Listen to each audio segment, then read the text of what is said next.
All right. So back in the early millennium, the things that I did pertaining to the black market that led to the light, okay, is a mirror for today. All right. And back then, I was around 22 or so. I was exposed to the ice for the first time. And the first night I was exposed to the ice, I had the Ecstasy and the Goldschlager. Okay. And I hit the wall on my way home when the night was completely done. And then I got parked at Denny's with my 2 driver's side tires out. Okay. And I was in the Miata. Okay. So the Miato, that night I had the girlfriend at the time, Angela, right? And the guy who gave me the ice was Angel. And the other girl that was with us was Deanna. Okay. And Angel was a rainbow figure. All right. So we went to Club 1 that night. Okay. And then, I didn't do ecstasy or ice again until out of hair school and until probably a year or so later. Okay. And then I did it in Houston I did speed for the first time in Houston at Club Some. Okay. And then we used to go to, if we did ecstasy, we would either go to Area 51, which had a pit.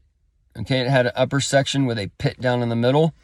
Or we would go to Stark, or we go to Lizard Lounge, or we go to Club 7, or any of these things. Okay. Before I had experience with drugs and alcohol, I went to Art Institute of Dallas. And I always was interested in the nightlife and music or whatever. So there wasn't that many places I could go being 18 to 21. So the place I went to from 18 to 21, completely sober, okay, was Eden 2000. All right. I went there because the beautiful women there. I went there because of the music, and I went there to basically learn how to dance and stuff and prepare for being able to drink, right? And being able to party for real or whatever. Anyways, I never tried to drink. I was scared to death of all that stuff. Okay. And then, I was scared to death to go to order water up at the bar, right? I had no idea how to do it. I was scared to wave my hand, all those kinds of things. Okay. So the, first time I ever went to a porn store, it was like a red flag, but, it was the New Fine Arts. And it was 2-sided, and I had no idea, but I walked in on the rainbow side, okay? And I walked in and I saw a big poster of just some naked dude there, and I looked over there, another naked dude. I was like, where's the boobies? Where's the boobies? And the dude was like, can I help you? I was like, no. So I left, got my car. I was like, dude, what did I just do? What just went on? Right? This is like in the early years before the drugs, right? Because as somebody growing up in the city and being taught these things or whatever, and trying to respect your parents' rules, and being taught like when you're 18, you can go and do these things or whatever.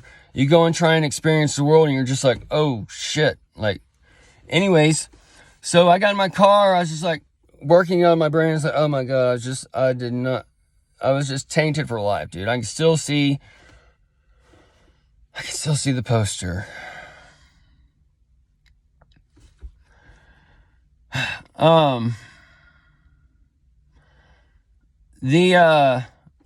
So I got in my car. Let's get past this, guys and girls or whatever. Let's get refocused on something else. Let's get focused on the other side of the store, because I got in my car and I was pulling out, and I noticed this side that I was on, there was like maybe one car, right? The dude working there. And I pulled aside and all these other cars were there. Well, I'll be damned. And I saw open side, entrance. There's another side. So I got my side. I wonder if this is it. And then I saw a dude bringing out a bag, and I was like, this got to be the hidden treasure zone. Okay. So I walked in, and, it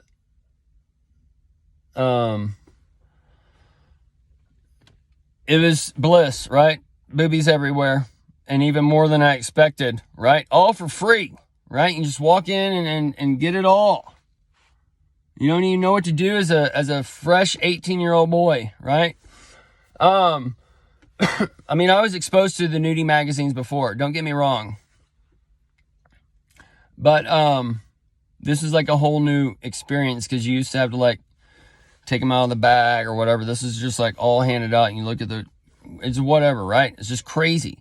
As a sheltered young life youth group teen or whatever, I was just like trying to see what the world was like, right? I wanted to see what right and wrong was, as I wanted to test things for myself. You know what I mean? I wanted to see what this wisdom of this world was. But also I liked, as an 18-year-old, I liked boobies. You know what I mean? I mean, that's why I went to hair school, because there's all a bunch of blondes there, right? Just few dudes, a bunch of blondes. Okay. So I was walking around the store, and I got to this room of bondage, the bondage that connected the booby room to the wiggle room, and it was connected through the bondage. Okay. And this wiggle room is for where the worm dies not. Okay. But it's hell on earth, folks. The gnashing of teeth. Bondage. You know what I mean? So Area 51 is tied to the aliens, right? And it had a place under it called the Tunnel. And that was where the cops just sat in the corner and just chilled. And everybody just rolled around, laid on the floor, just chill. All in ecstasy or whatever they're doing. It could be acid, shrooms, whatever. Anyways, everybody's having a good time. There are people dancing or whatever, but it's a place where you can go after hours when Area 51 closed, like from 4 to 8 or something like that. But that was like the first big after hours club, and then they kind of moved, like there was another big one at the clubhouse that we used to go to, and all these different things. But the Area 51, I used to get pulled out of line, me and my friends, because I had bright white hair, and I wore cheetah print pants. I wore red leather pants, orange leather, black leather, red leather, all these, right? And you know where I had to get them? I had to go get them at the girls section, all right? Because I couldn't find them in the men's. And I wanted those cheetah print pants, okay?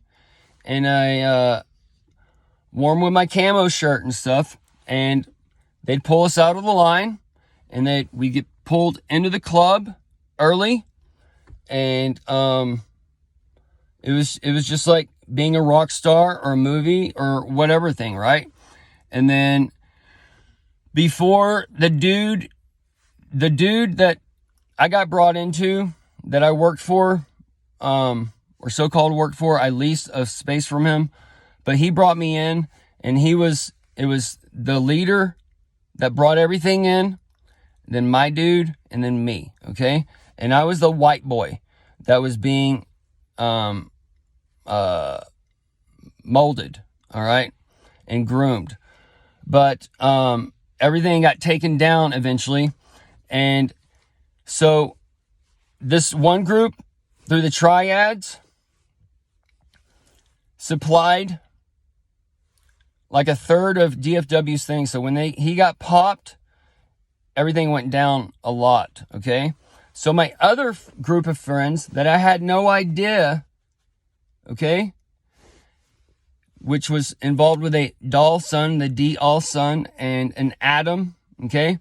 But Adam ratted on one of these dudes, okay? And then that started a 3-year conspiracy, 3-year conspiracy where they're watching the people, or investigation.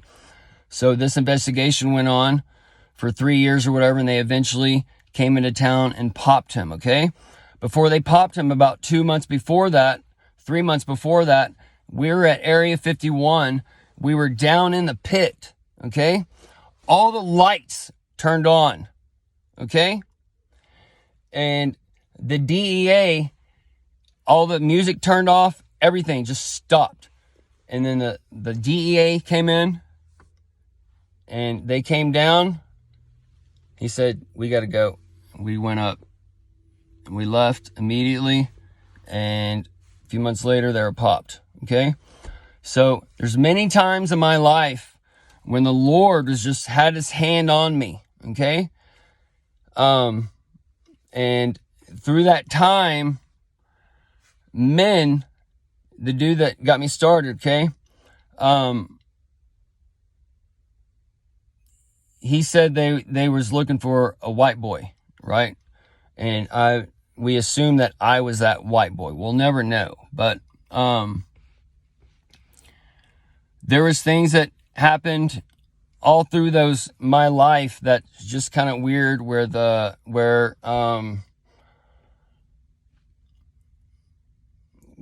perpetual bombings and different things like that to retaliate, and different things that never happened, but seemed to maybe could have happened or whatever, right? And then used to hang out with a dude named Tiny that used to walk around, that carried a shovel. And the people, the Adam side, right? They had things, the cars, they went up and down, right? And then the triad side was really calm and collective, okay? All these are like mirrors of things that's going on now, okay? And the two trees and all these. So one tree was like chaotic, that we see as like the law being used to come down on one, and the other one kind of giving freedom outside the law and those other things, okay? And them intermingling and the lights being drawn on and those other things that then it gets exposed after that. And then new life begins, and I get metal in my foot from the wreck, and that's the joining of the meta and the becoming one and all those other things, okay? So these are all like little signs and mirrors for the coming things coming forward, okay? So the Area 51 ties in the alien stuff, and the tunnel is the Fox tunneling, the cops being chill during all this time, because you're wondering, like, how come all this chaos is happening? Where's all the cops, right? They're pulling us over, but they ain't out there. They're not protecting. They're serving, but they're not protecting. So this just ties into the rescheduling of drugs on my other video, if y'all are wondering. But because the hallucinogenic drugs that help you get the out-of-body experience, to help you become one with God. If you're not on your phone, okay, you're going to want to be either in Trip Land or Wormhole Land or whatever land, nitrous oxide land or whatever, because that's going to be, because the world's going to be too chaotic or whatever. You're always going to be one with God. And instead of being with God on your phone, you might want to trip acid one day for 8 hours and actually walk around with him and go throughout space. And that's space travel. That's the space travel they're talking about, guys, and the wormholes. You go to a ketamine, Ketamine, you see little green dudes, or I saw, when I first did ketamine, I saw little green dudes in the sink, and then it was just on after that, right? And then I went down in the K-hole and learned all kinds of things, folks. It's connected to all kinds of things. This is another tree of life that they're keeping from y'all. And this is a tree of life that connects the spirit to the flesh, and it's going to bring in the next age of man. And some of us have already gotten the head start for the millennium when the millennium started, back in the PairT days, the PairT days, okay? And that's probably why we're able to see things today, and y'all aren't, because y'all haven't been exposed to the chemicals that are coming on this world that get you prepared to the frequency change.